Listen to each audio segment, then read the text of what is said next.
করবেন। তো আপনার হাতে থাকা ফোন থেকে আপনি যাবেন হচ্ছে গুগল ক্রোম ব্রাউজারে। এটা হচ্ছে গুগল ক্রোম ব্রাউজার, এইখানে যাবেন।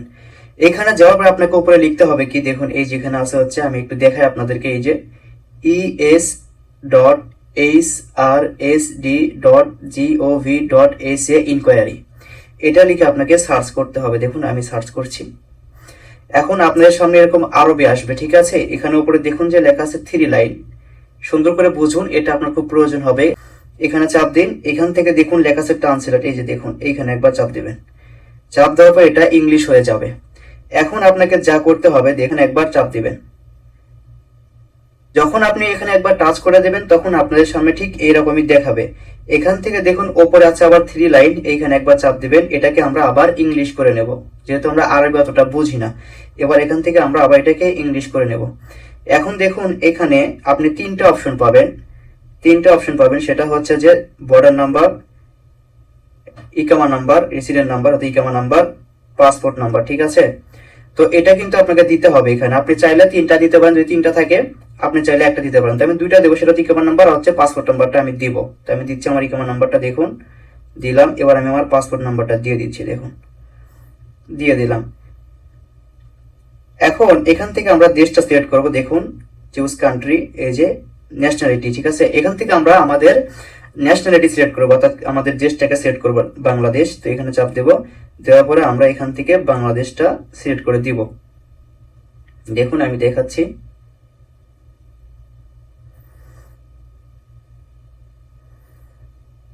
তো এটা বাংলাদেশ আমি দিলাম। এখন দেখুন যে এখানে একটা ক্যাপচা রয়েছে, এই যে এটাকে হুবহুব আপনাদের এখানে বসিয়ে দিতে হবে, ঠিক আছে। আমি দিচ্ছি বসিয়ে।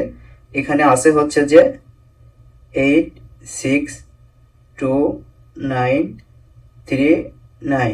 তো এখন দেখুন লেখা আছে হচ্ছে রিসার্চ, এই যে এখান থেকে আমরা সার্চ করব, ঠিক আছে। সার্চ করব, সার্চ করার সঙ্গে সঙ্গে কিন্তু আমাদের সবকিছু দেখাবে। দেখুন একটু নিচে আসুন, এই যে দেখুন আমারটা এখানে দেখাচ্ছে। আমি আপনাদের একটু ইংলিশ করে দেখাই, আমি সবকিছু বুঝিয়ে দিচ্ছি। দেখুন এখানে চাপ দিন, ট্রান্সলেটে মারুন। এখন দেখুন এমপ্লয় নাম্বার, এই যে দেখুন, ঠিক আছে। বর্তমানে কিন্তু এটা ডিজিটাল। এরপরে দেখুন নিচে আমার নাম লেখা আছে, এমডি রাব্বি, এমডি আনোয়ার। এরপরে দেখুন লেখা আছে হচ্ছে on the job. On the job এর মানে হচ্ছে আমি বৈধভাবে কাজ করছি এই দেশে, অথবা আমার নামে কোনো খরচ নেই, কোনো টার্মিনেট নেই বা কোনো হরুপ নেই, ঠিক আছে। তো এখন একটু নিচে আসুন, নিচে আপনি দেখতে পাবেন হচ্ছে এই যে এটা হচ্ছে সৌদি আরবের থেকেই, ঠিক আছে। এখন এই যে মূল একটা পৃষ্ঠা আপনি পেলেন, 2টা পৃষ্ঠা আছে এখানে, এটা কিন্তু আমরা ব্যাংকে দিতে হবে। অনেক সময় আমরা করি কি, কেওয়াতে ঢুকে ওই যে ওয়ার্ক পারমিট যেটা আমি বললাম, ওটার একটা স্ক্রিনশট দিয়ে দিই, তখন ব্যাংক এটাকে গ্রহণ করে না, যার জন্য আমাদের এই সমস্যাটা হয়। আপনাকে দিতে হবে হচ্ছে এটা যদি আপনি দিতে পারেন তাহলে ব্যাংক এটা গ্রহণ করবে, এমনকি আপনার অ্যাকাউন্টটা সচল করে দেবে। তার ফলে আপনি এদেশ থেকেই টাকা পাঠাতে পারবেন, আর আপনার পছন্দ মতো একজনকে মনোনীত করতে পারবেন, অর্থাৎ আপনি মারা গেলে সেই ব্যক্তিরা টাকা পাবে। এখন দেখুন এটা কি করবেন, এখান থেকে স্ক্রিনশট নেবেন না, এখান থেকে দেখবেন লেখা 3 লাইন আছে, এই যে দেখুন এইখানে একবার চাপ দিবেন। চাপ দেওয়ার পরে দেখুন আপনি একটা অপশন পাবেন, সেটা হচ্ছে যে শেয়ার, এই যে দেখুন শেয়ার নামে অপশন আছে, এইখানে একবার চাপ দিবেন। টাচ করার পরে দেখুন আপনি পাবেন হচ্ছে প্রিন্ট নামে একটা অপশন, এই যে দেখুন প্রিন্ট, এইখানে একবার চাপ দিবেন। এখানে একবার চাপ দেওয়ার পরে, ঠিক আছে, চাপ দেওয়ার পরে দেখুন 2টা পৃষ্ঠা দেখাচ্ছে এখানে আমার। এই 2টা পৃষ্ঠা আপনাকে পিডিএফ করতে হবে, যে দেখুন পিডিএফ লেখা আছে, এখানে একবার চাপ দিবেন। চাপ দেওয়ার পরে আপনাদের সামনে এরকম দেখাবে। এখান থেকে আপনি চাইলে কিন্তু দেখুন নাম পরিবর্তন করতে পারবেন। এখান থেকে আপনি আমি একটা নাম দিই, দেখুন। তো আমি একটা নাম দিচ্ছি, দেখুন এমডি রাব্বি আমার নাম দিলাম। এখান থেকে লেখা আছে সেভ, এখানে একবার চাপ দিবেন। এটা সেভ হয়ে গেল আমার গ্যালারিতে বা আমার ফাইলে, ঠিক আছে। এখন যখন আপনি ব্যাংকে পাঠাবেন তখন আপনাকে যা করতে হবে, আপনি এই যে পিডিএফটা করলেন 6 এমবির নিচে হতে হবে। 6 এমবির বেশি হলে ব্যাংক এটাকে গ্রহণ করবে না, ঠিক আছে। আপনি এখন কি করবেন, দেখুন ধরুন যে আপনার ফাইলে এটা রয়েছে, আপনি আপনার ফোনের ফাইলে যাবেন। আমি আমার ফাইলে গিয়ে দেখাচ্ছি আপনাদের। দেখুন এটা হচ্ছে আমার ফোনের ফাইল। তো আমি এখানে প্রবেশ করলাম। প্রবেশ করার পরে দেখুন এইটা দেখুন ডাউনলোড লেখা আছে, এখানে চাপ দিলাম। এখান থেকে দেখুন এই যে আমি একটুকে ডাউনলোড করলাম, এই যে এমডি রাব্বি পিডিএফ, ঠিক আছে। এটা দেখুন হচ্ছে 151 কেবি, মানে এটা দেওয়া যাবে ব্যাংকে দিলে একটা সমস্যা নেই, এটা 6 এমবির অনেক কম। এখন দেখুন এখানে 3 লাইন আছে, দেখুন এই যে 3 লাইন, এইখানে চাপ দিবেন। 3 লাইন এখানে চাপ দিন।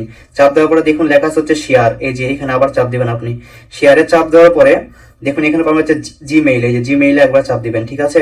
জিমেইলে চাপ দেওয়ার পরে আপনার জিমেইলটা এখানে শো করবে, আপনি যে জিমেইলটাতে ব্যাংক অ্যাকাউন্টটা খুলেছিলেন মানে ব্যাংকে দিয়েছিলেন সেটা শো করবে, এখানে আপনার পিডিএফ ফাইলটাও শো করবে। এখন আপনাকে যা করতে হবে, এই যে দেখুন এই 2 এর জায়গায় আপনাকে ব্যাংক অ্যাকাউন্ট মানে ওই ব্যাংকের একটা ইমেল দিতে হবে, যে ইমেলের মাধ্যমে আপনাকে জানিয়েছিল তারা। তো আমার এখানে 2টা ইমেল রয়েছে, যে দেখুন পর একটা হচ্ছে তাসফিয়া, ঠিক আছে। তো এই দুটাতে আমি পাঠিয়ে দেব। এটা হচ্ছে ইনস্ট্যান্ট ব্যাংকের, ঠিক আছে। এটা হচ্ছে ইনস্ট্যান্ট ব্যাংক বাংলাদেশ ইবিএল অর্থাৎ পিসিএল ও বলতে পারেন। এটা অনলাইন থেকে সহজে অ্যাকাউন্ট খোলা যায়। অনেক যেমন ধরুন ইসলামী ব্যাংকের সেলফিন রয়েছে, ব্র্যাক ব্যাংক, আরো অনেক ব্যাংক আছে যেগুলোতে আপনি সৌদি আরব বসে থেকে অ্যাকাউন্ট খুলতে পারবেন। এমনকি আপনি সেই অ্যাকাউন্টগুলোকে এখান থেকেই কন্ট্রোল করতে পারবেন। এখান থেকে সিম্পলি খালি এখানে চাপ দিবেন। এখান থেকে দেখুন লেখা হচ্ছে সেন্ড নামে একটা অপশন, এই যে এখানে চাপ দিলে এটা চলে যাবে ব্যাংকে। আমি আগে পাঠিয়ে দিয়েছি, আমার লাগবে না। এটা যখন আপনি ব্যাংকে পাঠিয়ে দেবেন তখন ব্যাংক এটাকে গ্রহণ করতে বাধ্য। সে বুঝতে পারবে যে আপনি সরাসরি সৌদি আরবের যে জনশক্তি বা শ্রম মন্ত্রণালয় থেকে আসা যে ওয়ার্ক পারমিট নাম্বারটা বা ওয়ার্ক পারমিট কাজের অনুমতি সেটা দিয়েছেন, এটা তারা গ্রহণ করবে। আর এই ভিডিওটা তাদের জন্য যারা সৌদি আরবে ব্যাংক অ্যাকাউন্ট খুলেছেন কিন্তু অর্ধেক জায়গায় এসে আটকে গিয়েছেন, আর হচ্ছে না, তাদের জন্য ভিডিওটা অনেক গুরুত্বপূর্ণ হবে। যদি ভিডিওটা ভালো লেগে থাকে তাহলে অবশ্যই চ্যানেলটাকে সাবস্ক্রাইব করুন, অন্যকে শেয়ার করে দিন। সবাই ভালো থাকুন, আবার দেখাবেন নতুন আরেকটা ভিডিও নিয়ে। আল্লাহ হাফেজ।